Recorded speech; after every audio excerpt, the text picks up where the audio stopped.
Otra cuestión importante a tener en cuenta son las formalidades. ¿El derecho de autor nace con el registro? No, el derecho de autor nace con la creación. No obstante, las formalidades que acompañan al libro para que el libro se constituya en un objeto comercial lícito, tiene que cumplir una serie de formalidades. Y esas formalidades son obligaciones que recaen sobre la persona del editor, la persona jurídica del editor. El editor es el encargado, después que celebra el contrato y obtiene los derechos, cuando va a publicar la obra o va a, ya sea la publicación, es decir, la primera edición, reediciones, impresiones, etcétera, a cumplir con las formalidades que establece la ley argentina para su publicación en la Argentina.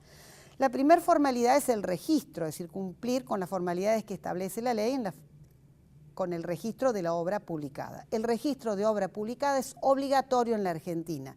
Toda obra que sea publicada sin el cumplimiento de esta formalidad es una obra que no puede ponerse en el mercado en forma lícita.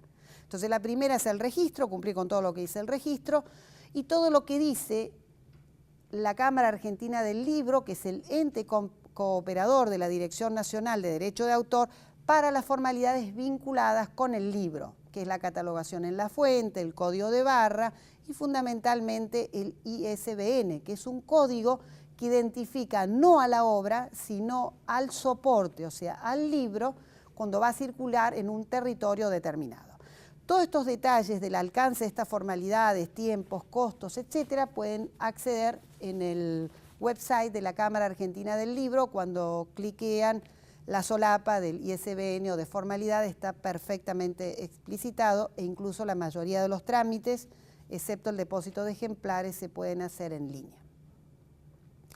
Bien, cuando hablamos una relación entre el contenido y las formalidades, es que cuando un editor celebra un contrato es muy importante que obtenga los tres derechos, los tres derechos económicos, el de reproducción, con todas las implicancias, el de comunicación pública y el de transformación. Porque van a ver que, por ejemplo, cuando se cambia el formato de ese libro en otro tipo de lenguaje, exige de un ISBN diferente. Implica, ¿por qué un ISBN diferente? Porque es otro texto, esa estructura de esa obra cambia. Entonces, si el editor no obtuvo ese derecho de transformación, podría verse ante el problema de que no puede registrar la obra en determinados formatos si no tiene un permiso especial, digo especial, expreso, para transformar la obra. O sea, esa es la importancia del contrato, más allá de todos los requisitos que requiere un contrato, sino que el editor, todo el derecho que no haya adquirido en un contrato es un derecho que no tiene y por lo tanto es una facultad que tiene prohibida.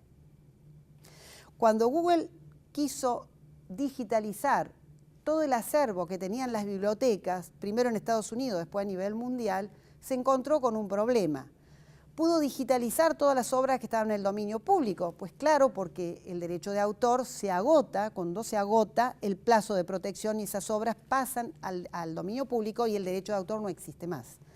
Pero después quiso extender por acuerdos con los editores a las obras que también estaban en el dominio privado y ahí hubo un problema, además de una serie de circunstancias, es que la mayoría de los editores, aún en Estados Unidos, no tenían derecho suficiente en sus contratos para poder autorizar esa digitalización en los casos que el editor estaba dispuesto a hacerlo.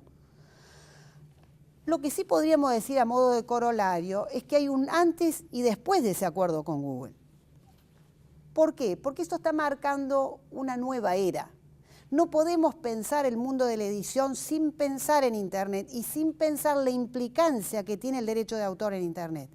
Porque esa protección y esas posibilidades de explotación que tienen estas obras o estos contenidos editoriales en Internet se basan exclusivamente en los derechos, en el alcance que haya obtenido ese editor o ese productor de los derechos. Y la segunda cuestión son las medidas tecnológicas que va a tener que adicionar a ese contenido cuando lo ponga a disposición en Internet, para dos cuestiones. La primera, ya identificar el contenido. Dijimos que el ISBN identificaba al soporte, al libro, más no al contenido. Ahora necesitamos identificar el contenido para saber quién lo va a usar en cualquier lugar del mundo en tiempo real. Existe software súper desarrollado y a un costo muy razonable para poder identificar el contenido. Muchos celulares los tienen en aplicaciones que se bajan en forma gratuita. Cuando uno escucha música, esa aplicación identifica quién fue el autor, los autores de la música, quién fue el productor fonográfico, etcétera, etcétera.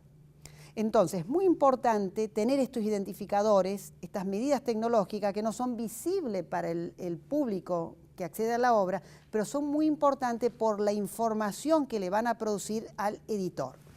Las segundas medidas tecnológicas son ya no solo las que identifican el contenido, sino que las que restringen los tipos de uso que va a poder hacer el público consumidor. Y ahí es muy importante poner la obra a disposición normalmente para la comunicación pública, más no para copia. Es decir, es muy importante que el editor restrinja la posibilidad de que ese contenido pueda ser copiado de Internet, porque si permite una copia, en primer lugar, acuérdense lo que dijimos sobre el agotamiento del derecho de distribución. ¿Cómo va a ser el editor para impedir que otros accedan a la obra y la reproduzcan a nivel mundial? Es muy difícil el control. No es que el derecho de autor no exista, existe, pero el ejercicio en cuanto al control y a la observancia de esos derechos en Internet va a ser muy complicada y en algunos casos imposible si el editor, cuando pone esa obra en Internet, cuando la publica en Internet, no la acompaña, además de un contrato muy importante en cuanto a la titularidad de los derechos, de estos tipos de medidas tecnológicas, las que identifican el contenido y las que restringen determinados usos, por ejemplo, el derecho de reproducción. Y por último, para ir cerrando este tema, es estos modelos de negocio en Internet y cuál es este futuro inmediato que tiene que tener en cuenta un editor en Internet. La primera son los contratos y los derechos, que hemos explicado in extenso. La segunda es que esas obras que va a poner a disposición en Internet, los sistemas de distribución ya no son sistemas de distribución acotados por territorio, como lo era el libro en la distribución territorial, sino que son puestas a disposición en Internet, y ya dijimos que no es conveniente poner una copia a disposición, sino lo que va a poner a disposición o la conveniencia es la comunicación pública, normalmente con modelos de negocios tipo modelos de suscripción o streaming, que lo que facilitan es el acceso a la obra cuantas veces el usuario quiera, pero nunca puede hacer una copia, porque el día que haga una copia, digamos, el control del uso que se haga de esa copia va a ser bastante difícil y en algunos casos imposible. Fíjense cómo aquí en la Argentina tuvimos muchos casos de obras usadas en plataformas digitales sin autorización del titular del derecho. Los más conocidos en el ámbito literario son los de la obra de Borges, ya sea por el uso que hizo una plataforma permitiendo que se baje la totalidad de la obra de Borges sin pedir permiso y sin autorización de la heredera titular, o en el caso, si bien no es en Internet, pero en el caso que hace otro autor con el Aleph engordado. Entonces ahí se plantean dos cuestiones. La primera está relacionada con los usos en Internet y la importancia que tiene adicionar medidas tecnológicas y sobre todo una disposición relativa a la gestión de los derechos en Internet, donde diga que esos derechos son exclusivos, que se impide la copia y que se mencione la totalidad de los titulares de los derechos, a los autores, todos, a los editores, a esta información, a estos códigos o estas formalidades que están vinculados con la obra, los códigos de barra o cualquier código vinculado con la gestión de derechos de esa obra, y los datos de contacto para quien quiera hacer un uso legítimo de la obra tenga con quien contactarse o pueda cliquear un acceso en streaming autorizado por el titular del derecho. La segunda cuestión está vinculada a las limitaciones y excepciones que tienen estos derechos exclusivos de autor. Como ustedes saben, todo derecho exclusivo tiene que tener algún tipo de limitación o restricción, porque si no serían derechos monopólicos y los derechos en general no permiten ejercicios absolutos. Tiene que haber alguna excepción. Las excepciones son excepciones no al derecho de autor, sino excepciones al carácter exclusivo que tienen estos derechos de autor. La primera es la limitación en el tiempo. La segunda es que determinados tipos de obra no pueden ser objeto de derecho de autor. Por ejemplo, las leyes, los discursos oficiales, en general los actos emitidos de los poderes públicos, las sentencias judiciales, las leyes o los actos que emergen del Poder Judicial y los que emergen del Poder Ejecutivo, decretos, resoluciones, etc. ¿Por qué? Por una cuestión muy simple. Aunque sean originales, el derecho a que, digamos, la obligación constitucional a conocer el derecho prima sobre el derecho exclusivo que puede tener el autor de esa ley, sentencia, etc. Otra cuestión que es importante, que queda fuera del derecho de autor, son las noticias del día o las noticias mientras sean noticia, porque si la noticia estuviese amparada por el derecho de autor, no habría difusión de eventos de interés público, que es muy importante o más importante que el derecho de propiedad, es el derecho a que la sociedad o los miembros de una sociedad sean informados. Entonces esa noticia, mientras sea noticia, no puede ser objeto de derecho de autor. Ahora, cuando dejó de ser noticia, nadie la puede tomar y reproducir sin permiso del autor de ese texto mediante el cual se informó la noticia, o el autor de la fotografía sacada en el marco de una noticia. De un evento público, un paro, un accidente, etcétera, se sacan fotos. Esa foto, mientras ese evento es noticia, no está protegida por derecho de autor, sí obligada a la mención completa de la fuente.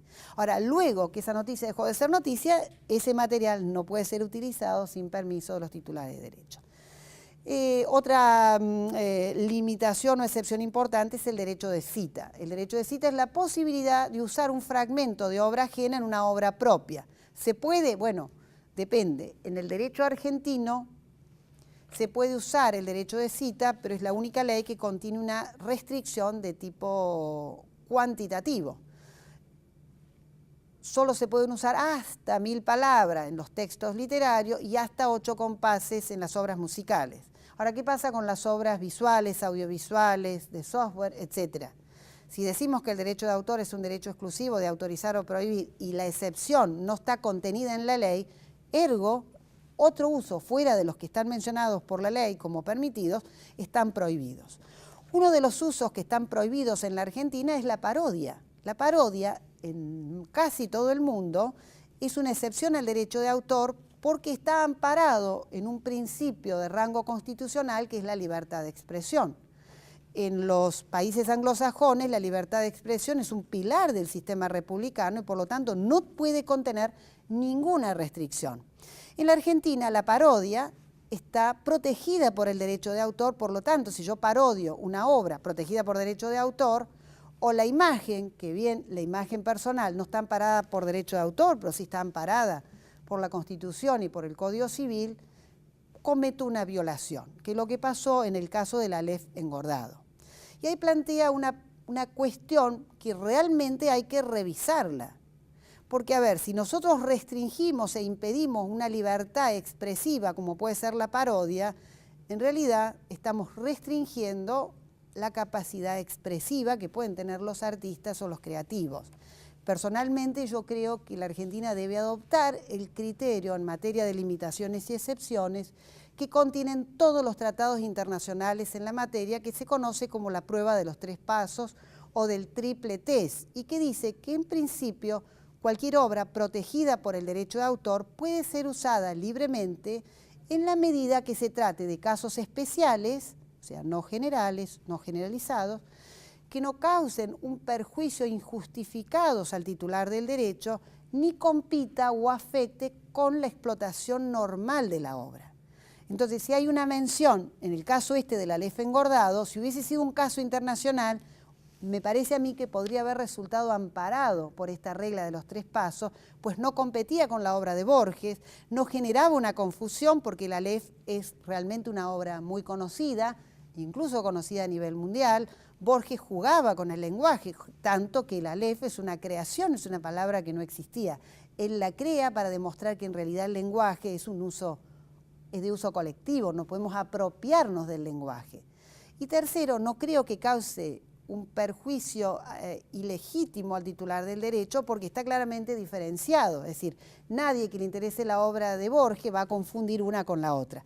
Pero en fin, les digo eso porque bajo la Argentina el Aleph engordado constituyó una infracción porque quien realiza esta modificación de la obra no pide permiso al autor del derecho, en este caso María Kodama, que era la heredera de Borges, y bajo la ley argentina, que es una ley en ese sentido muy restrictiva, contiene muy poquitas limitaciones y excepciones, no está prevista este uso como una excepción al derecho de autor. Entonces, si bien en primera y en segunda instancia no prosperó, la Cámara de Casación aplica la ley 11.723, que contiene en el artículo 71 y 72 disposiciones específicas que no permiten el uso de la obra sin permiso del autor. Por lo tanto, el Aleph engordado constituyó, bajo el criterio, la interpretación de la Sala Segunda de la Cámara de Casación Penal de Capital Federal, un uso infractor. Bueno, muchísimas gracias.